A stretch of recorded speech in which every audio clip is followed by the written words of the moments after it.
It's a very low barrier to get into the Gronk Squad. That's crazy! We've committed to do the Daily Talk Show for 10 years. Hi guys. Hi guys. Put it in the calendar. That one in. Just like to check the temperature in the room. I told you my squeegee story. It is outrageous. Come on, let's go. Oh, it's a Daily Talk Show, episode 971. Fucking Clubhouse. You accidentally press the notification, it just comes on. Clubhouse. You know what? I'm deleting Clubhouse. Good, because I've turned off notifications for it.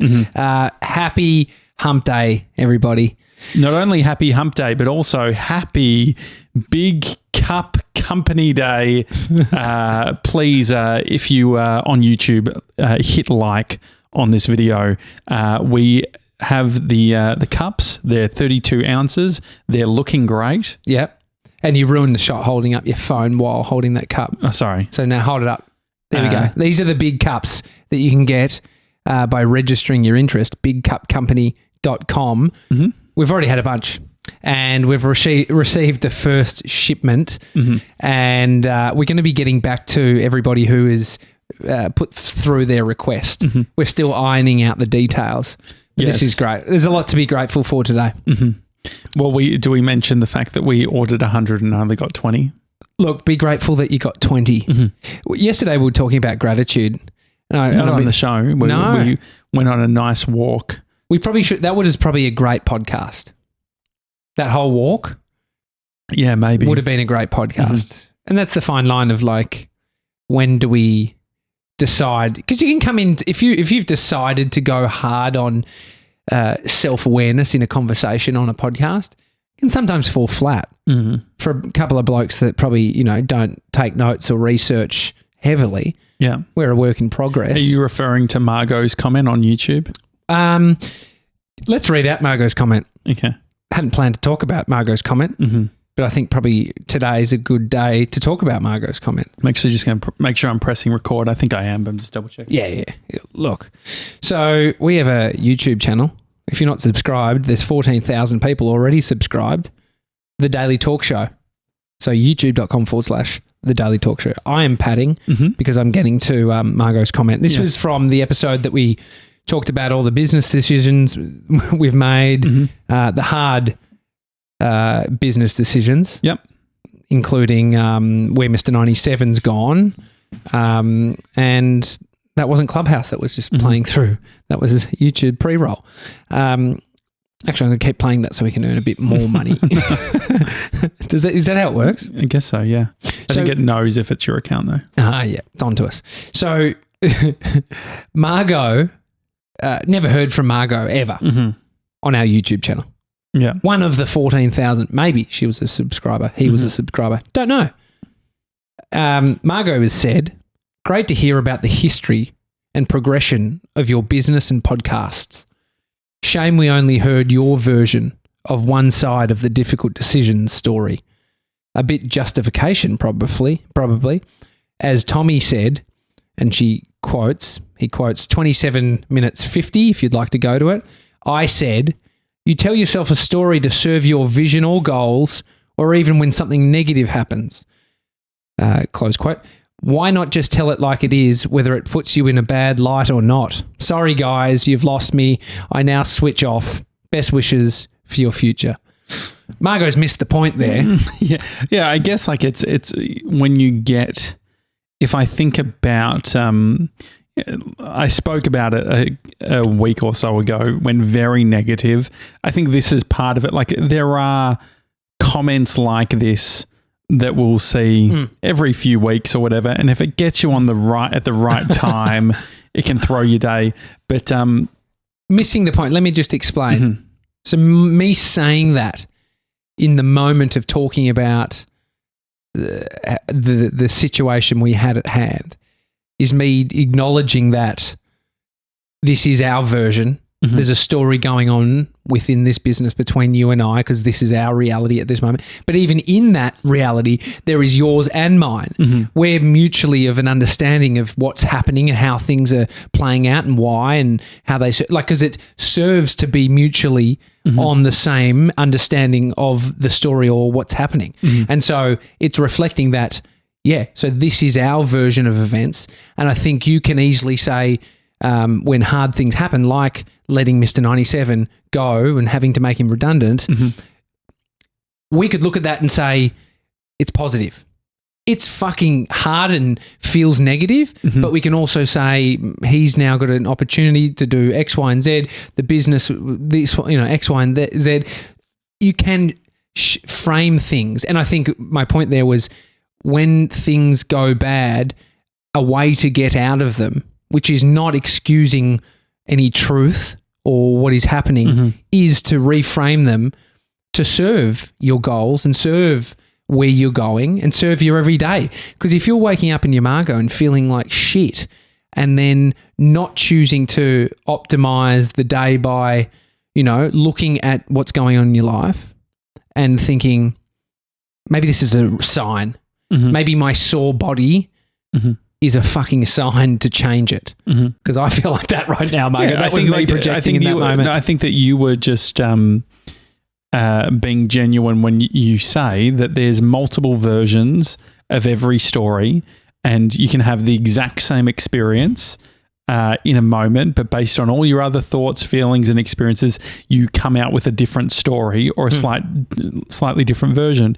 And so just prefacing it and saying, hey, this is a version, this is the story that we've told, I think is just like a polite thing to do for anyone that's not in the room. But I think that the bit that Margot has missed is assuming like what that means is there's been some sort of active manipulation. This is the thing with filmmaking. When you make a documentary, as soon as you decide to point the camera somewhere, you're choosing to not point somewhere else. Exactly. And so even if you say, if you talk about objectivity or journalism, it's a very hard thing to do because all of those small decisions, what you're going to talk about, who you're going to interview, all of a sudden you are not objective because you are subjectively picking who to speak to and which side of the story to tell. And so I think that's like, but I think that this is a bigger point around black and white. So people thinking that things are good or bad, negative, positive, you were telling the truth or you were lying. Yeah. And so I think that just because where my headspace goes with it is, okay, Margot's had some form of experience that we have triggered in her around, okay, this is, being at the bad end of a story or whatever it is, that sort of triggers it and so on. And that's their right to have that experience. But I think the thing that we are going to learn through all of this journey, which is the Daily Talk Show, is our ability to take on, or maybe not take on, the energy of others. So it can be great, it can be rewarding. You watch Billie Eilish and she's, all about that, loving the fans and all of that sort of thing. And we feel the same way. We have a deep connection with a lot of Gronks. But there needs to be a version where you can detach from the negativity. Yeah, I mean, there's a risk of not being understood, and then what's your relationship with being misunderstood? Yeah, and so that's something to look at because for Margot not understanding, multiple realities happening at the same time, different experiences. Think about breakups. Breakups are a great example because one person would say one thing. Yeah. Even when you hear some people like, oh, it was amicable, and there's like, oh, it's a fucking nightmare, that dude. Yeah, yeah. And I'm glad he's gone. There's two versions. Yeah. And you can see how quickly people will switch a version to, when you're leaving a business or whatever it is. And so I guess you just can't get too connected to it. And there's nothing even negative, I don't think, in switching the story. So someone saying one thing when they leave and how bummed they are to then establishing themselves in a new situation and only being able to do that by telling the story. So initially it might have been, I never want to go, I don't want to leave, to then getting in the new place going, this is for me. It was all right. Like, this was meant to be. This is my home. And so, and that's not negative, because that's serving your future, serving your situation, your life. So, I like that. I mean, if the concept of multiple truths has not been one you've explored, it's very fascinating, very interesting to think about it, because you realize that even your own truth isn't truth. Even your own truth is a version, or there's a high likelihood that it will mold over your lifetime. Yeah, when we were watching the short documentary by The Verge on Paul Miller, who left the internet for a year, he went to one of his mentors. Sad Paul, they call him. and he suffered from depression. That's why he was sad. Oh, really? He actually had depression? Yeah. I thought he was just sad from leaving the internet. And so he goes to his mentor and is asking for advice. And one thing that his mentor said, which I think resonated with both of us, I remember watching it 8 years ago and really connecting with it, but it's just like the ability to not hold on to this idea that you're part of a narrative, that you are the protagonist in this narrative where you are. Our Instagram's blowing up. Is that what you're looking at? No, okay. Just Oz Post says your delivery is on the way. Oh, that's exciting. I wonder what that could be. It could be more cups. Why Legit would you be getting the notification? I don't know. No. Delivery on Thursday, the 11th of March. Oh, it's coming from Byron Bay. This is a book. Oh, great. Do you know what this book is called? This is the Sam Harris book. Stop Lying. I think, what is it? Lying by Sam Harris. Very, very funny. Very relevant. So the idea of getting rid of the narrative. And I think that we've had to do that a bunch. Everyone being in a pandemic, all of a sudden you can't hold on to all of these things. And I definitely feel, if listeners are feeling like what I feel at the moment is there's a shedding that can happen where, what's the feeling? It's like I do feel the sense that we've like disappointed heaps of people. Do you get that sense or no? Yeah, a little bit. A little bit. Which is annoying, because it's not the feeling you want when you've been struggling. Yeah. You're depressed and I'm pretty fucking depressed. Depressed. I'm a bit miserable at the moment, but I acknowledge that that we're in a great place as a business. So many positive things are happening, but I've struggled and lost a lot of fucking perspective and gratitude, which is where I'm at. And it's hard when you're disappointing people, but you're actually fucking no good. But it's yourself. disappointing based on, and this is where the negativity was the other week around community and all that sort of thing, is it's like, it feels like it's the whole putting on your own mask first. And also I think about the empathy that I have for other people around certain things, or just the perspective on, so I think that what happens when, what I've felt anyway, is when you communicate how things are, or you communicate the negative side of things, it triggers some people into a mode of pointing out everything that you're doing wrong, or and I think it comes from a place of helping, but what ends up happening is, 2 out of 5 interactions become wanting to deconstruct your failure or whatever it is. And I think that there's maybe a I get around people failing. Yeah. But there's a tone. I think there's a tone around it, which is just like, and maybe this is our own insecurities coming up, but I think that some of it can come across as, why are you doing it this way or that way? And the interesting part of it is, when I get dark on it and I think about it, when I put it into perspective, many of the people who are offering advice or seem a bit dark on what we've done, or why would you do that? You're onto a good thing, or what's the, you went from 7 to 5 to, why are you making all these changes? It doesn't make sense. You can get dark on it and be like, oh, you know what? There's a bunch of people who are saying this, but then I look and I'm like, they haven't done it. And that's not in a negative way. That is in just the reality of how can I expect them to empathize with where we are in this journey if they haven't had to do these things. Well, you wouldn't comment about a marathon runner's training Yeah. or approach to a marathon if you've never done one. Yeah. I couldn't. I don't know what, like the pain, sticking through the pain.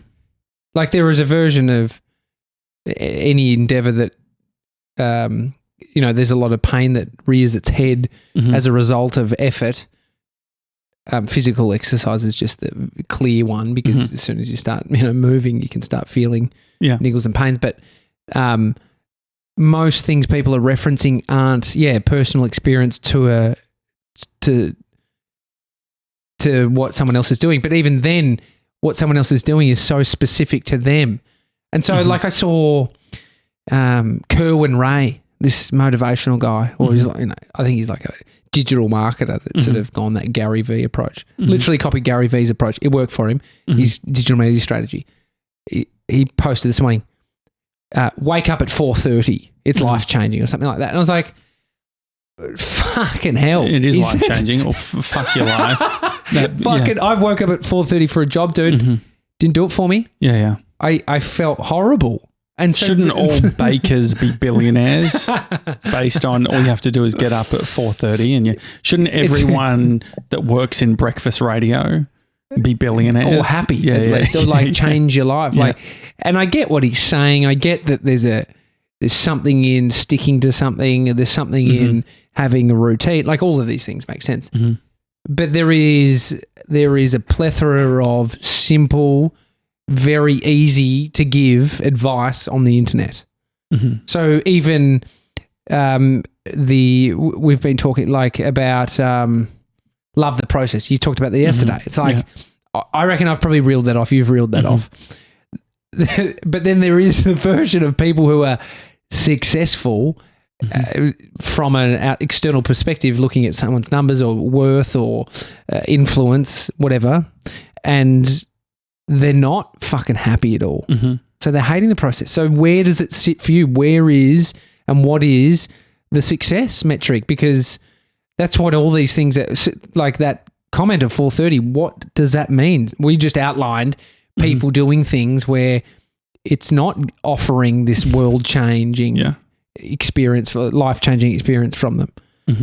It's, where do you go with all this, Yeah, I think that, and this is the feeling of huge amounts of change.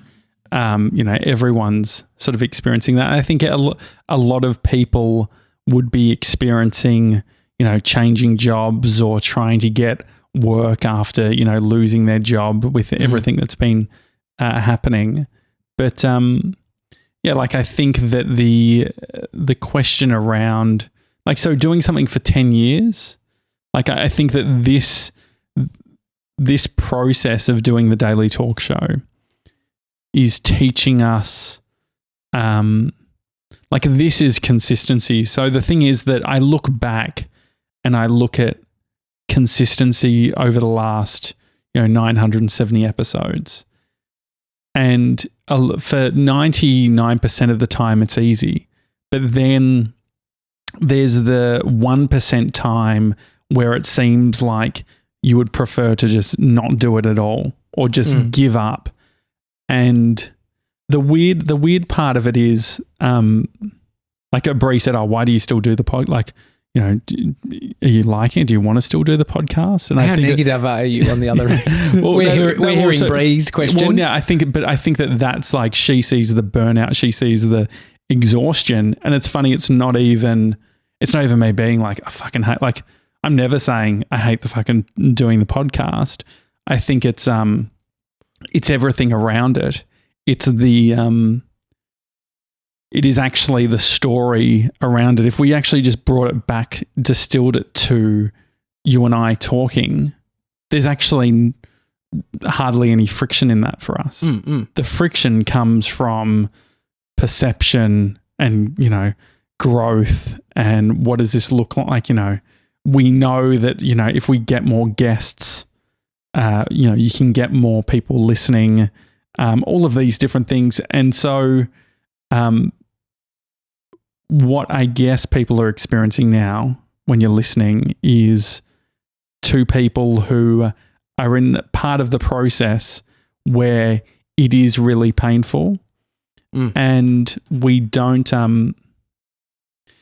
it's hard because normally, like what we spoke with Pete Shepherd, it's like you're professional enough in every other context to show up and you don't sort of complain about it or you don't talk about it. But with a show that has been created as an outlet for us, it seems disingenuous to turn on the mics and then try and have heaps of fun. Yeah, I mean, the analogy of if we're taking it to boxing, is the boxer in the corner covering up, getting hit by their opponent, just weathering the storm. We're pulling a Muhammad Ali at this moment. Just rumble in the jungle. We're getting hit, son. We're taking it though, and we're riding it out, and we're going to come back and knock someone out. But, I'm going to knock Margot out. But don't you think it's weird? It's weird because if we stopped doing the podcast now, it doesn't have any like there's no problem. Like, you know what I mean? Like we're this is purely a decision that we're making to continue, and the fruits of what we're doing isn't actually currently here. It's not like, so the you cups imagine, are here. yeah, the cups the are fruit's not here. Yeah, you imagine like YouTubers that are making, tens of thousands of dollars a month through their YouTube channel. Yeah. All of a sudden they're incentivized to, I have to keep on doing this. I have to keep feeding the beast. I have to keep doing all of this. Whereas we don't have that.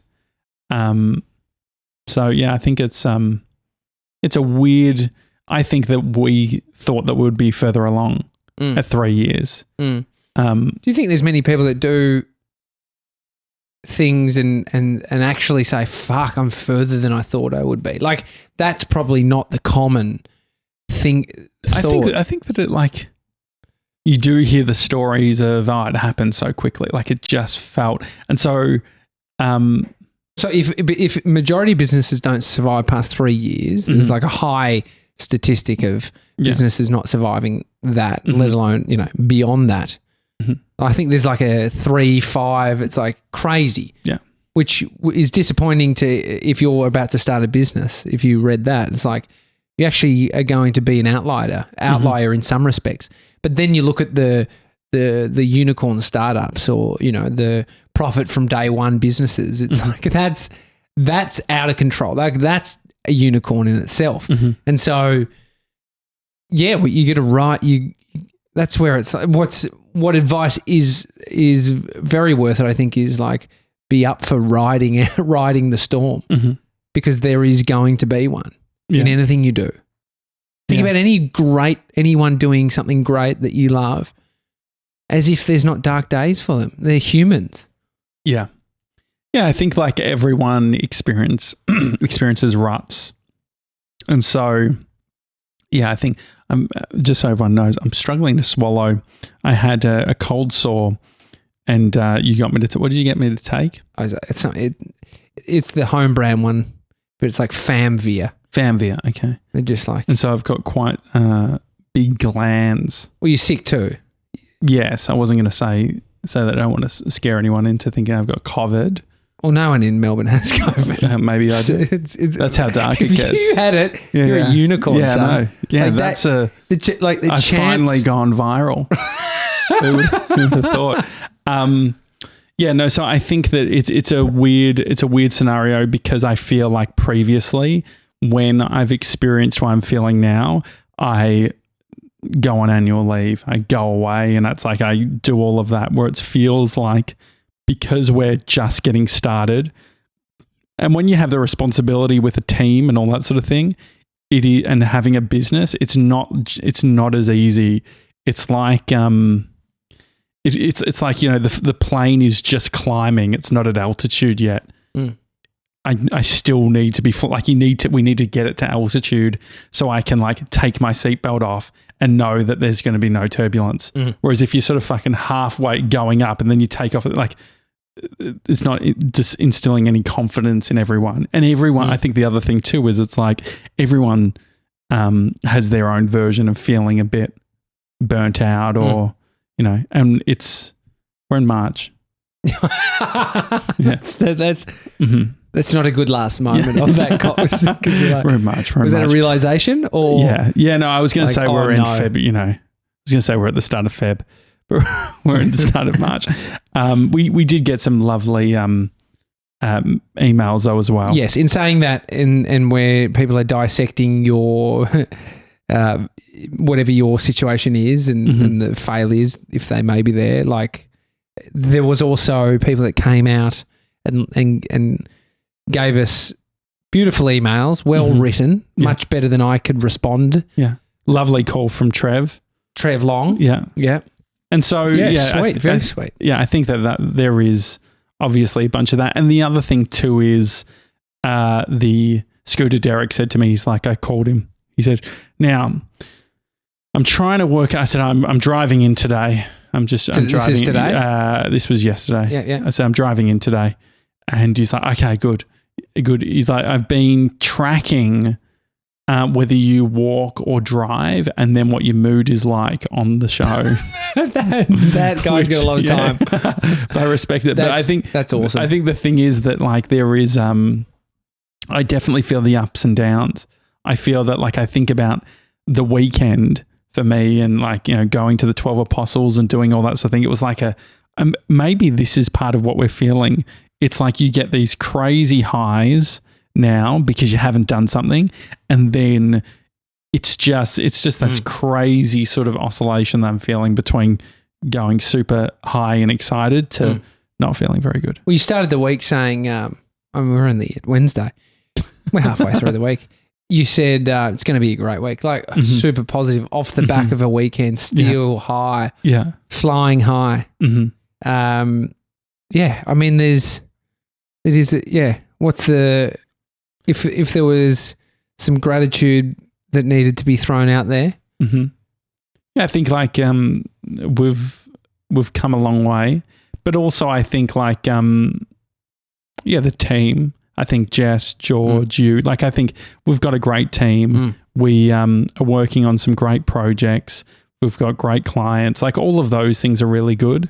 But I think there's definitely, so think about the story over the last 3 years around, you know, what we're building.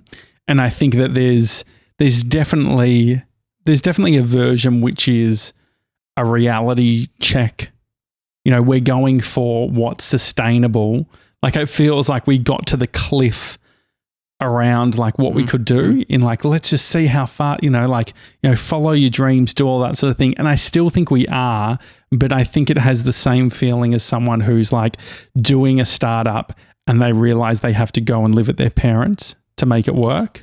You know, like it's like, it feels like at the time the biggest back step you could be taking. And so there's no doubt that like the client stuff we love doing and we do it well, and it's like great hearing feedback around that. But there's definitely the parallel story that we've developed around the podcast. And even I think when Diavella was asking us questions about the podcast, it's almost this feeling of exhaustion where it's like, like just calling ourselves out on our own bullshit. He's like, oh, you know, show us this or show us the graph or whatever. I was like, if we hold ourselves to this as our metric, where we like, that's out of our control. But also the other thing too is I don't think that all of these things are linear. Like that's what I was saying on our walk yesterday. It's like, okay, I'm 30, you're 32. It's like, if we have 10 years of this struggle to finally get through what seems like a tunnel, you know, at 40, to me, that's still a massive win. And so part of it is obviously, I think that quick success is celebrated, and quick success is, I think that the other thing too is where the podcast is, or the decisions we had to make, they're not, it can feel like they've happened based on a lack of effort, if that makes sense. So it's like when people say like, oh, you're doing this or that, it's not like, the feeling I have is like, it feels like we gave everything, and we have given everything. We continue to give everything, but it wasn't enough. And there's something pretty depressing about thinking it wasn't enough, or and I think that's the trap of the feeling of, it's probably linked to the comparison thing, because if you look at someone else and think, fuck, I should be doing more, I should be getting in here at night and doing edits, and like, you can feel while it is a driving force, it's probably, if you stop and think about it, like if you stop and think about what that feeling's sort of pushing you towards, maybe there is a time and place for using it as a bit of motivation. But yeah, you're like, we've put in so much fucking effort, and I don't know if it's what is it good for if you were to say we should have done more, or we should have. Well, it feels like extreme accountability in some regards. So it seems like the success, if there was success, the funny thing is, I feel like if it was successful, it would feel less about our doing and more the external forces aligned and all just sort of happened. Whereas failure feels more personal. It feels like all of these decisions that you made haven't necessarily worked. But this is the thing. It's a 10-year journey. When you look at it that way, we still have so much time left around what we're doing. And think about how quickly things changed in regards to, doing, like, I just think about those sort of like peaks that we experience in regards to what we were doing. And I think that they'll come. Like, I think the trap is though, that if it peaked at the wrong time, our relationship wouldn't have worked. And then then there's nothing. Yeah.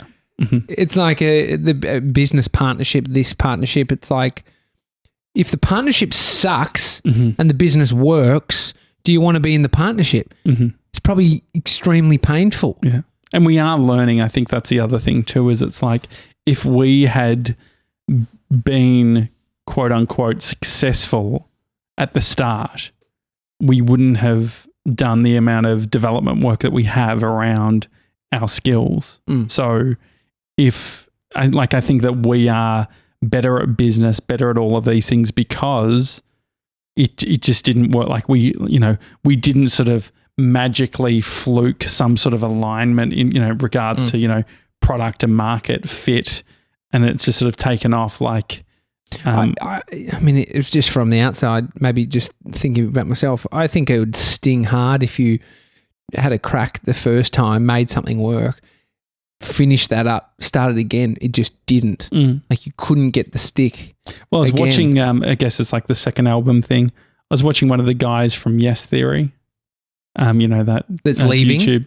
Yeah. Did you watch that video? I do. No? Well, I watched a bit. He's crying to the camera. Yeah. Yes Theory. They're cool dudes. I don't even know how many are bloody in that team. Yeah. So there's like 3 main guys. It's all about saying yes to opportunities and blah blah blah. And so they're doing cool stuff at the moment, where it's like they went to Iraq and they went to Afghanistan last year. Some really interesting stuff. And it's what I found. There's a lot of this at the moment. It's like video. Like, I feel like you're sending me a lot of them, which is like depressing creators talking to camera is probably welcome back, guys. And that's our niche. Hit that like button, please. Hit the like button. Share with your depressed creative friends. And so, I think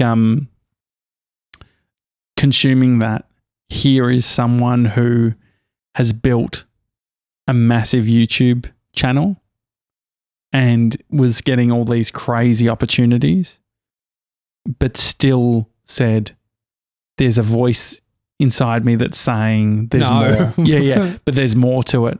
And so for him, he's gone into writing their newsletter a couple of times a month and writing their first book. Oh, but he's not going to be in the videos. No.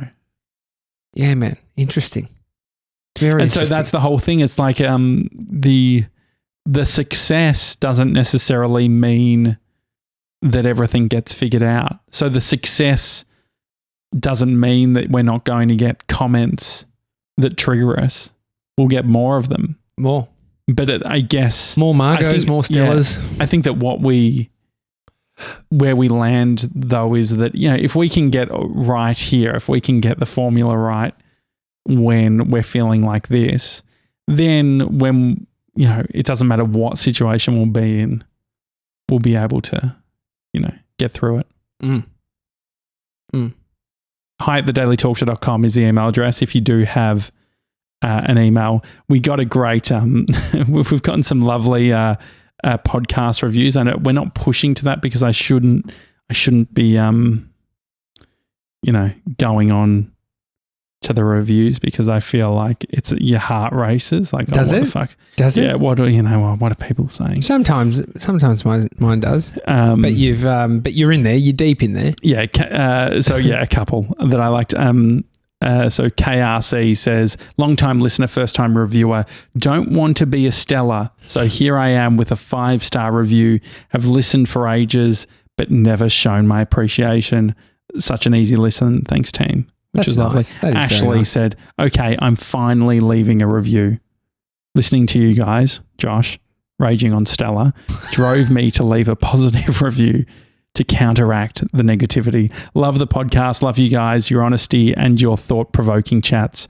Lots of fun, peppered with little nuggets of wisdom. Yeah. And my favourite one is from Charles. Love the podcast. Good job, Joel and Tom. Can't miss a day. Yeah, Charles means Josh. Yeah. Sure. Very good, guys. But yeah, I think that the reason why we communicate this stuff is because I feel like I do it because, and I think that like we both are doing it because we're like, this is how we're feeling deep down. It's sort of like when someone says to you, you're at the petrol station and they say, how are you? You say, good thanks, how are you? Good thanks. Good thanks, how are you? I think that because we have a podcast and because of the thing, we have sort of a role to be able to be honest, maybe, because I'd like us to be able to look back and say we had the light and shade, and then, hopefully it helps some people. Well, because I think everyone has a version of struggle for themselves internally, mentally, and not everyone fucking communicates it, dude. Not everyone does. Not everyone has someone to talk about it to. I don't even necessarily go out of my way to talk about this shit. Like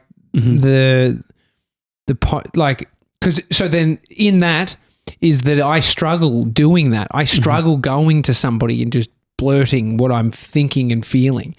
And so that is a lot of people as well. They don't know how to articulate.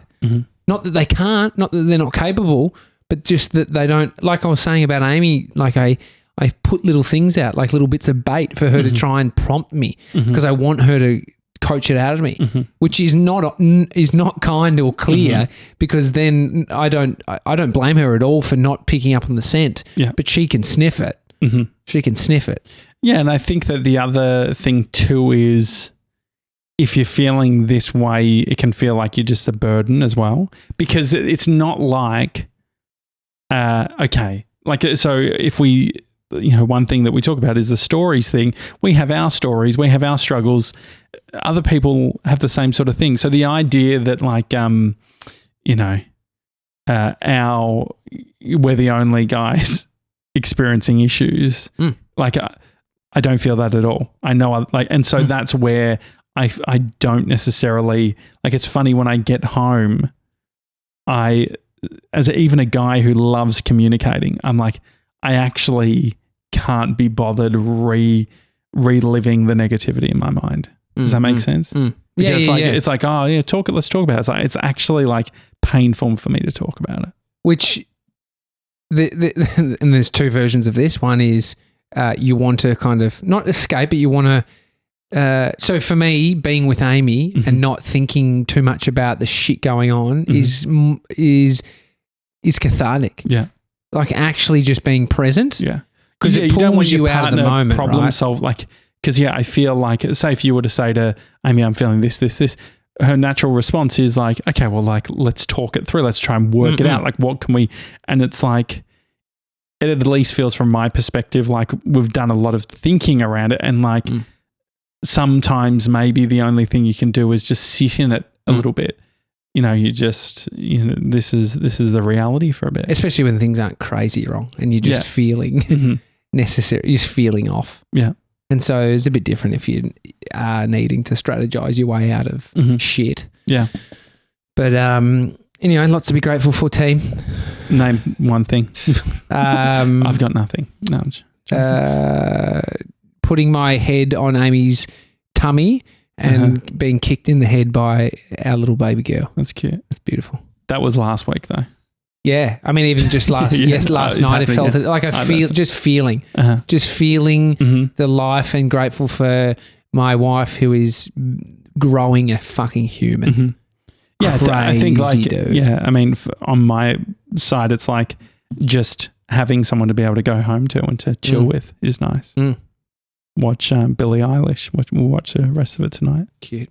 Great. Cute. All right. Enjoy the rest of your day, guys. We'll see you tomorrow. Have a good one. See you guys.